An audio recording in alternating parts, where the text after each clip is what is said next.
उत्पत्ति 16:1। अब्राम की पत्नी सारे की कोई संतान नहीं थी। परमेश्वर ने उन्हें वचन दिया कि वो उन्हें संतान देगा, परंतु प्रतीक्षा करते हुए थक गए। उसके हाजिरा नाम की एक मिस्त्री लौंडी थी। सो सारे को एक बढ़िया बात सूझी। जब हम प्रतीक्षा से तंग आ जाते हैं तो आइडिया सूझती है। और सारे ने अब्राम से कहा, देखो हाँ, मुझे एक बढ़िया बात सूझती है। यहोवा ने तो मेरी कोख बंद कर रखी है। मैं तुझसे विनती करता हूँ कि तू मेरी लौंडी के पास जा। संभव है कि मेरा घर उसके द्वारा बस जाए। सो सारे की ये बात अब्राम ने मान ली। मैं आपको ये बता सकती हूं कि इस महिला के कुछ पेंच ढीले होंगे।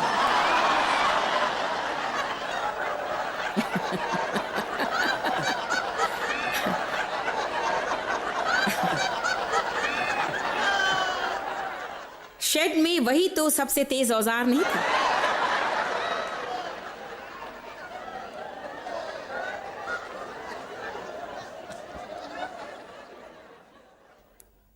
और जहां तक मैं जानती हूं ना, अब्राम ने इसका कोई विरोध ही किया। मुझे तो ये बढ़िया बात लगी।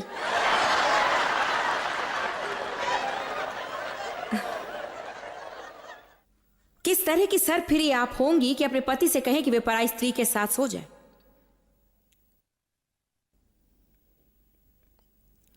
पद 4। और वो हाजरा के पास गया और वो गर्भवती हुई। और जब उसने जाना कि वो गर्भवती है तो अपनी स्वामिनी को अपनी दृष्टि में तुच्छ समझने लगी। नै नै नै नै नै नै, मैं गर्भवती हूं, तुम गर्भवती नहीं। बात इसी तरह चलती है, नै नै नै नै। तब सारे बहुत बिगड़ी इस लड़की की मनोदशा देखकर। सो वो अब्राम के पास जाकर कहती है, तब सारे ने अब्राम से कहा, जो मुझ पर उपद्रव हुआ सो तेरे ही सर पर हो। विस्तृत बाइबल में यही कहा गया है, तुझे इसकी जिम्मेदारी लेनी पड़ेगी। मैंने तो अपनी लौंडी को तेरी पत्नी कर दिया, पर जब उसने जाना कि वो गर्भवती है तब वो मुझे तुच्छ समझने लगी। सो यहोवा मेरे और तेरे बीच में न्याय करे। अब्राहम ने सारे से कहा, देख तेरी लौंडी तेरे वश में, जैसा तुझे भला लगे वैसा ही उसके साथ कर। वे बेचारी हाजिरा को गेंद की तरह इधर से उधर उछालने लगे। सो सारे उसको दुख देने लगी और वो उसके सामने से भाग गई। यहां आपको ध्यान देना चाहिए, क्योंकि कितने ही लोग समस्याओं से भागते रहते हैं, कठिनाइयों से वे दूर भागते हैं। तब यहोवा के दूत ने उसको जंगल में जल के एक सोते के पास पाकर कहा, हे सारे की लौंडी हाजिरा, तू कहां से आती है और कहां को जाती है? उसने कहा, मैं अपनी स्वामिनी सारे के सामने से भाग आई हूं। यहोवा के दूत ने उससे कहा कि लौट जा, अपनी स्वामिनी के पास लौटकर उसके वश में रहे। अरे ये कैसा मजाक है, अच्छा मजाक है ये तो। एक और बात पर ध्यान दीजिए, जब वो भागी तो जंगल में पाई गई। जब मूसा मिस्र से भागा था, जो कि उसे कहा नहीं गया था, वो भी जंगल में पाया गया था। जब हम उन चीजों से भागते हैं जिनका डटकर सामना करने के लिए प्रभु में तैयार कर रहा है, हम सदा जंगल में होते हैं। ये भी याद रखिए कि 40 साल जंगल में बिताने के बाद प्रभु ने मूसा को वहीं वापस भेज दिया जहां से वो भागा था। कमान, मैं आपसे ही बोल रही हूं। जिन चीजों से आपको गुजरना है उनसे आप कभी भी भाग नहीं सकते।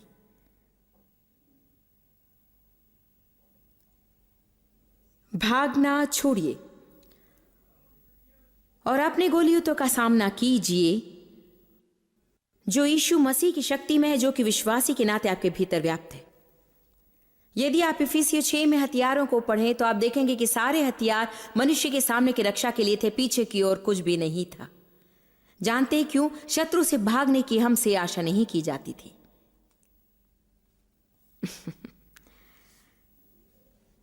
भय ना करो क्योंकि मैं तुम्हारे साथ हूं। भय न करो क्योंकि मैं तुम्हारे साथ हूं। जब तुम गुजरते हो मैं तुम्हें डूबने नहीं दूंगा, मैं तुम्हें जल जाने नहीं दूंगा, तुम्हें नष्ट हो जाने नहीं दूंगा। भय न करो, मैं तुम्हारे साथ हूं। अन्य शब्दों में, यीशु को जीवन में स्वीकारने से पहले मैं जिनका सामना न कर सका, अब मैं उसका हाथ थाम कर सामना कर सकता हूं। शायद ये आसान न हो, मगर कर तो सकते हैं। हालेलुया। अब भी मेरी याददाश्त ताज़ा है कि जब मैं उन चीज़ों से भागती थी तो परमेश्वर किस तरह मुझे उनमें से होकर चलवा देता था। एक ही चीज़ मैं सह नहीं सकती थी, वो था मेरे पिता की तरह व्यक्तित्व। और मेरे अपने व्यक्तित्व में इतनी उलझने थी क्योंकि मैं या तो नियंत्रण करती थी या नियंत्रित होती थी। अगर कोई मुझसे निर्बल मिलता तो मैं उस पर नियंत्रण करती, और यदि कोई मुझसे बलवान मिलता तो मैं उससे नियंत्रित हो जाती थी। परमेश्वर के जीने का निर्देश यूं नहीं है।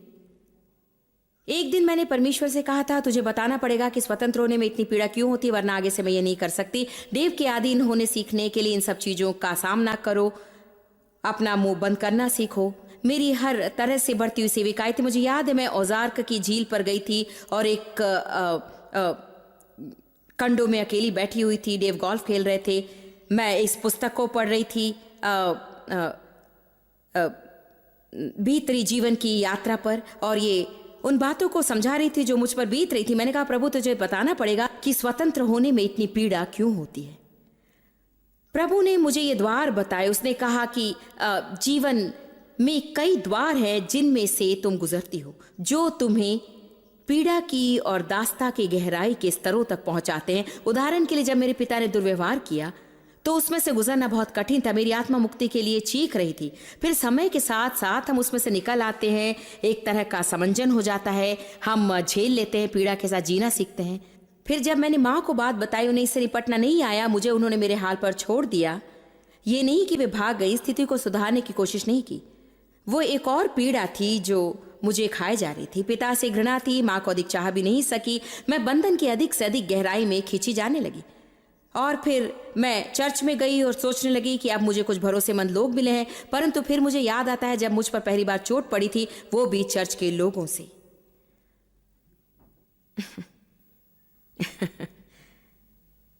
तब मैंने सोचा, बस बात समाप्त, भरोसा किसी पर नहीं कर सकती। मुझे एक ही बात जची कि अपने को सबसे दूर रखकर अपना जीवन चलाऊं और कहूं कि मुझे कोई नहीं चाहिए, किसी जरूरत है, मैं ये नहीं वो नहीं। और प्रभु दर्शाने लगा, मुझसे इन स्थितियों का सामना करवाता रहा। आपने कभी ध्यान दिया कि जिन लोगों से, चीजों से, स्थितियों से आप भागना चाहते हैं, जब भी आप एक मोड़ पर पहुंचते हैं तो उन्हें सामने पाते हैं। सो हम एक नया मार्ग ढूंढ निकालते हैं उनसे कतराने का, मगर यह स्थिति बार बार लौट कर आती है। प्रभु दर्शाने लगा कि रिहाई का एकमात्र मार्ग है उसमें से गुजरना। मेरे साथ कहीं निकलने का मार्ग है गुजरना। सो प्रभु ने इसके लिए मुझे एक पुरुष दिया जिनके मिजाज मेरे पिता के जैसे थे, और वे मुझ पर प्रभुता की स्थिति में थे, और मैं उनसे इतना डरती थी कि वो बहुत दयनीय था।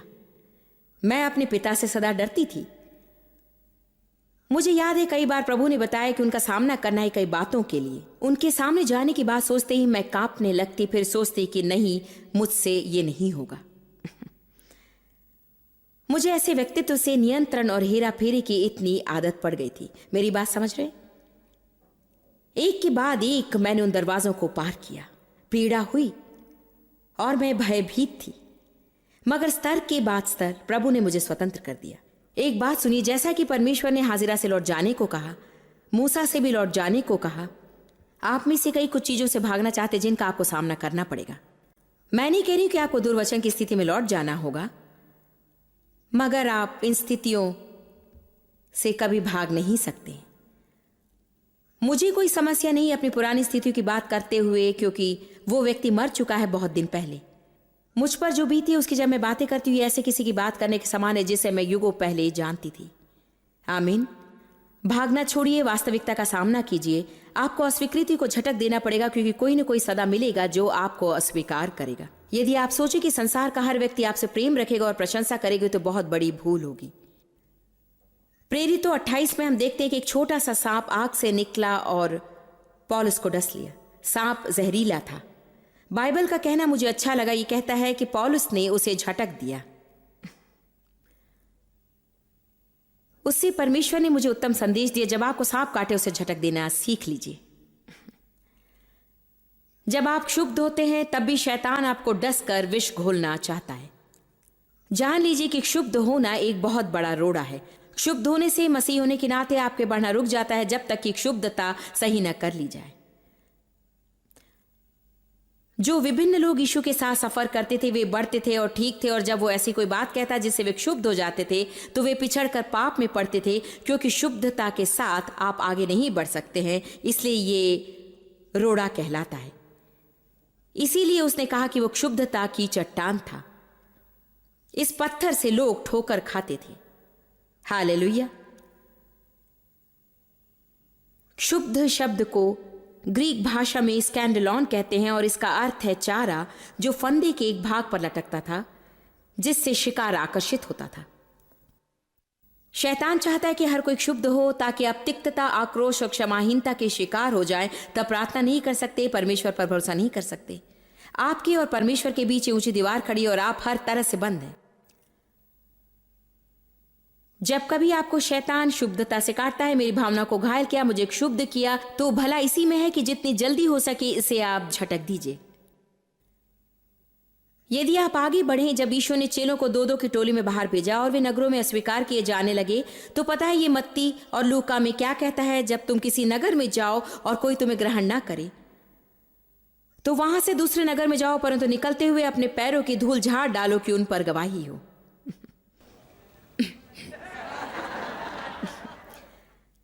कभी कभी किसी के जाने बिना कि आप क्या कर रहे हैं आपको करना चाहिए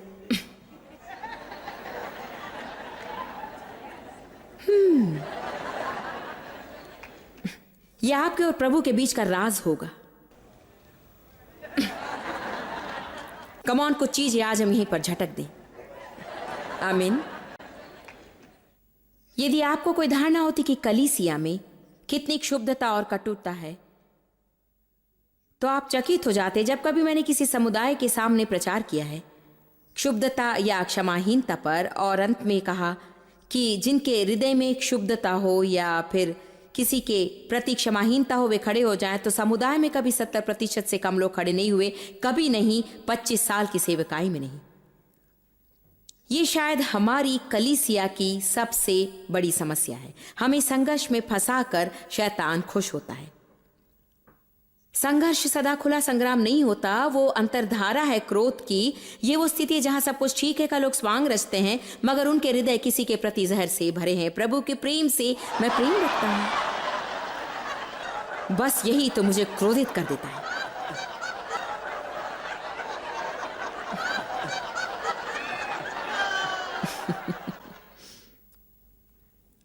और उसे डाहा ना करो, उनकी वस्तुओं से लालच ना करो। परमेश्वर के पास हर एक के लिए व्यक्तिगत योजना है। किसी और की सेवकाई से ईर्ष्या ना करो।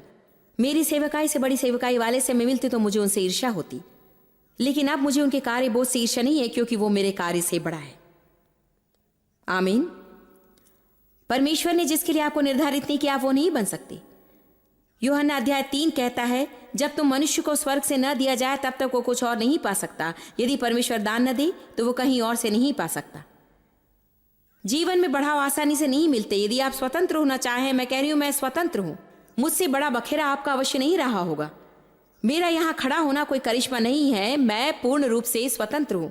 इसका यह अर्थ नहीं कि कभी मैं संघर्ष नहीं करती, कभी किसी समस्या में नहीं होती हूं, मगर मैं सुखी नारी हूं, अर्थात मैं सुखी हूं। जीवन का मैं आनंद ले रही हूं। मुझ में शांति है, वो शांति जो समझ से परे है। मैं परिश्रम करती हूं और पूर्ण रूप से तृप्त हूं। मैं जो कर रही हूं उससे मैं संपूर्ण हूं। मुझे आसानी से बढ़ाव कभी नहीं मिला। जिस तरह मैं आज आपको बता रही हूं उसी तरह मिला है। ये एक प्रक्रिया है। मेरा तात्पर्य यही है, ये एक प्रक्रिया है। इसे आपको समझना पड़ेगा। ये एक यात्रा है। एक समय में एक कदम उठाकर मंजिल तक पहुंचते हैं। प्रभु हमें महिमा से महिमा तक बदलता है। किसी और की महिमा को देखकर आप उसकी स्थिति से डाह ना करें, अपनी महिमा से खुश होइए। आमीन। हम एक देह के अंग हैं, रोमियो 12 बताता है। कुछ आंखें, कुछ कान है, कुछ ये हैं, कुछ वो। मैं जानती हूं कि मैं क्या हूं। मसीह के देह में मैं एक मुंह हूं। और ये सत्य है। एक पास्टर ने मेरे बारे में भविष्यवाणी की थी। वास्तव में वे मेरे पास्टर थे। उन्होंने कहा था कि मसीह की देह में तुम एक मुंह हो। ये बिल्कुल सही है। मेरा संपूर्ण दान मेरे मुंह में है। आमीन। आश्चर्य की बात है कि जब ये परमेश्वर को समर्पित हो जाता है तो वो इसे क्या कर सकता है। जरा इसके बारे में सोचिए। मैं ईर्ष्यालु थी क्योंकि मैं गा नहीं सकती थी। मैंने सोचा मैं गिटार बजा नहीं सकती, गा नहीं सकती। मैंने गिटार बजाना सीखने की कोशिश की, मेरी उंगलियां छोटी हैं। गाने की कोशिश की तो उन्होंने माइक को ऑफ कर दिया क्योंकि कोई नहीं जानता था कि सुर कौन सा था, इसी तो किसी ने सुना नहीं था। मेरे पास जो नहीं था वो यदि किसी के पास था तो मैं डहा करती थी। यदि उनकी सेविकाई मेरी सेविकाई से बड़ी थी, यदि मैं किसी से मिलती जो मुझसे अधिक सुंदर थी, या ऐसा कोई जो चाहे जो खा ले और उसका वजन न बढ़े, तो मुझे खींच जाती।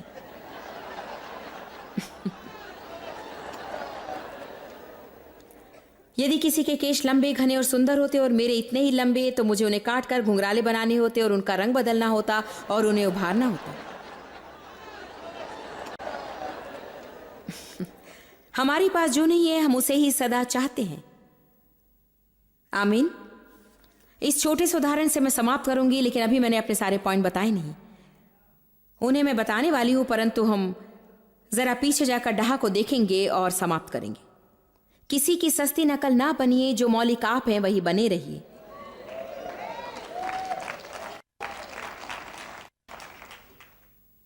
बहाने न बनाइए, परमेश्वर की आज्ञा का पालन कीजिए।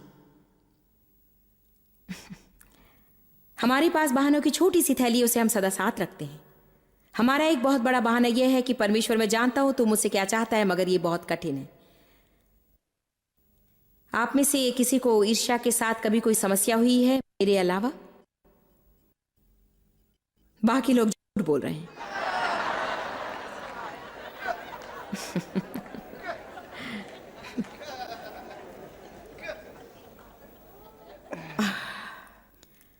मुझे याद है सालों पहले जब मुझे विश्वास के बारे में पता लगा और एक फर कोट के लिए जिसकी मुझे कोई खास जरूरत नहीं थी, परमेश्वर पर भरोसा किया। आश्चर्य की बात है कि हमें कोई चीज चाहिए जबकि हमें यह नहीं पता कि हमारी जरूरत क्या है। मुझे एक फर कोट के लिए परमेश्वर पर भरोसा था और बात मेरे मन में बैठ गई थी। मुझे ये लंबा सा श्याम रंग का फर कोट चाहिए। बगल में मेरी एक पड़ोसिन थी जिससे मुझे प्रेम था, मगर वो मुझे पसंद नहीं थी। वो मुझ जितनी आत्मिक भी नहीं थी, मेरी तरह दशमांश नहीं देती थी, प्रार्थना नहीं करती थी, भाषाओं में मेरी तरह नहीं बोलती थी, मेरी तरह उपवास नहीं करती थी। मैं जान गई कि प्रभु से उसे मुझ जितना प्रेम नहीं था। एक दिन मेरे घर की घंटी बजती है और वो एक बड़ी सी पेटी हाथ में लेकर खड़ी है, बिल्कुल उत्तेजित थी, और उसने कहा कि आपको यकीन नहीं आएगा कि प्रभु ने मुझे क्या दिया है। उसने पेटी खोली और सामने था मेरा फर कोट। ओह, मैंने सोचा कि स्वर्गदूत ने फर कोट को गलत घर में पहुंचा दिया है। मैंने सोचा उनका मतलब आपके पास लाने का नहीं था, इसे तो यहां आना था। लेकिन मैं वहां खड़ी थी। प्रभु की स्तुति हो। मुझे सचमुच बहुत ही खुशी है, लेकिन भीतर मैं सोच रही थी कि प्रभु इसे यहां से निकाल, वरना मैं गजब ढा दूंगा। जब आप जो चाहते हैं वो किसी और को मिल जाता है तो उसके लिए सुखी होना कितना कठिन है कि आप जानते हैं, और वो भी जब आप उसे पसंद भी नहीं करते। तब प्रभु उन्हें मेरे सामने भेज देता है और आपको यूं बरतना पड़ता है कि आप सुखी हैं। अब मेरी सुन लीजिए, जब वो स्त्री चली गई मेरे मुंह से ही निकल आया कि परमेश्वर ये बिल्कुल उचित नहीं है। मैं उस कोट के योग्य हूं, वो उस कोट की योग्य नहीं है। और जानते हैं, थोड़ी देर बाद ही मेरी समझ में आया कि ये प्रभु की प्रस्तुति थी। ये सबसे बड़ी प्रस्तुति थी जो मैंने देखी। नंबर 1, उसने मुझे सिखाना चाहा कि वो जो चाहे कर सकता है और जिसके लिए चाहे कर सकता है, कोई इसके योग्य हो या ना हो। दूसरी बात, एक बहुत बड़ा परिवर्तन वो मुझ में लाना चाहता था। फर कोट चाहने से पहले वो मेरी गंदी मनोदशा को बदलना चाहता था।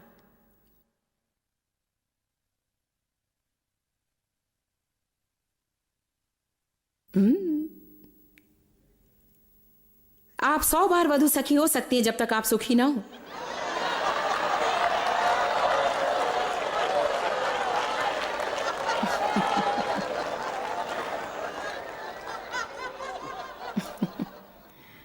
मैं एक और विवाह में नहीं जा सकती। प्रभु, मेरा क्या होगा?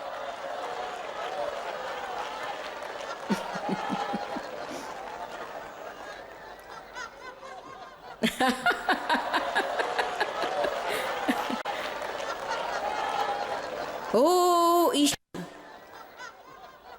खैर, इस ईर्ष्या जहर से प्रभु ने मुझे मुक्त कर दिया।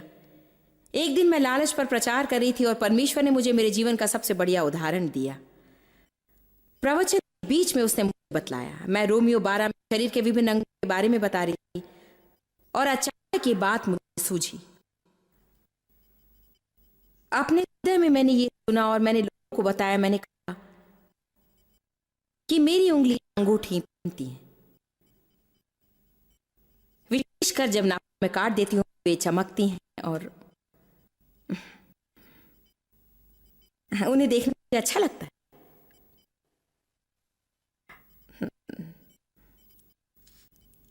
उसने कहा तुम्हारी उंगलियां उन्हें पहन देती है मगर तुम्हारी आंखें उन्हें देखती हैं। मेरी उंगलियों ने अंगूठियों को कभी नहीं देखा।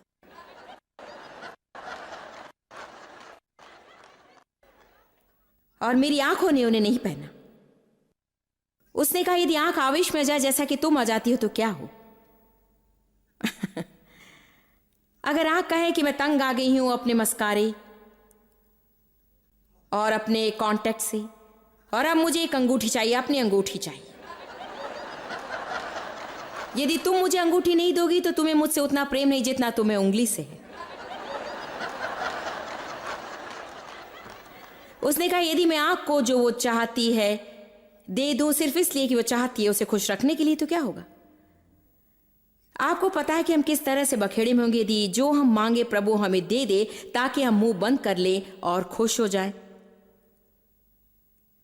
सो उसने कहा ठीक है, आंख लो, पहन लो। प्रभु की स्तुति हो, तुम्हें अंगूठी मिल गई।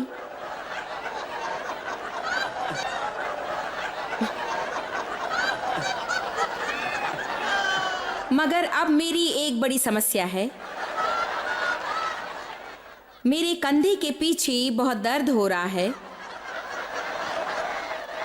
और मेरी आंखें शरीर में काम नहीं कर पा रही हैं, जो कि ये देखना है कि मैं कहां जा रही हूं, क्योंकि वो हर मुमकिन कोशिश कर रही है कि अपनी अंगूठी पहने, जिसके लिए वो तैयार नहीं है। सो अब मैंने सब गड़बड़ा दिया है, क्यों है ना? पर प्रभु की स्तुति, मुझे मेरी अंगूठी मिल गई। इसे एक कदम और बढ़ाकर प्रभु ने कहा सुनो जॉयस, तुम्हारे पैरों को जूते मिलते हैं और हाथों को सिर्फ दस्ताने। तुम्हारे पैरों को जब नए जूते मिलते हैं तो तुम्हारे हाथों को ईर्ष्या नहीं होती। यदि तुम्हारे नए जूते जरा तंग हो जाएं और तुम्हें पहनने में कठिनाई हो रही हो तो तुम्हारे हाथ तुरंत कहते हैं चलो मैं तुम्हारी मदद कर देता हूं।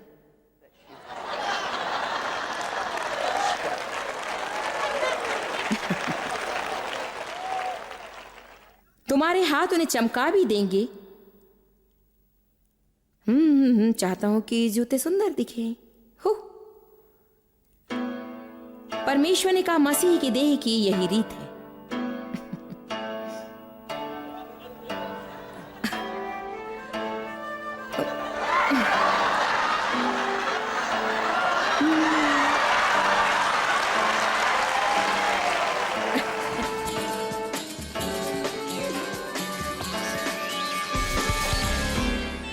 आज हम बातें कर रहे थे कि सफलता के लिए कोई आसान मार्ग नहीं है। आप सच में जानते हैं कि कुछ भी कीमती आसानी से नहीं मिलता है, कम से कम अधिकतर। मैं विश्वास करती हूँ कि हमें उन बातों में से जानने की इच्छा रखनी चाहिए। साथ ही याद रखना है कि परमेश्वर हमारी मदद के लिए हमेशा तैयार है। यीशु ने कहा मैं तुम्हें कभी न छोड़ूंगा और न कभी त्यागूंगा। चाहे आप अपने जीवन में कुछ भी क्यों न महसूस करें, आपको उसका सामना करना है या चाहे आपको किसी के साथ भी व्यवहार करना पड़े, मैं आपको प्रोत्साहित करती हूँ कि अब याद रखें कि आपको ये बातें खुद ही नहीं करनी। परमेश्वर हमेशा वहाँ है आपकी मदद के लिए।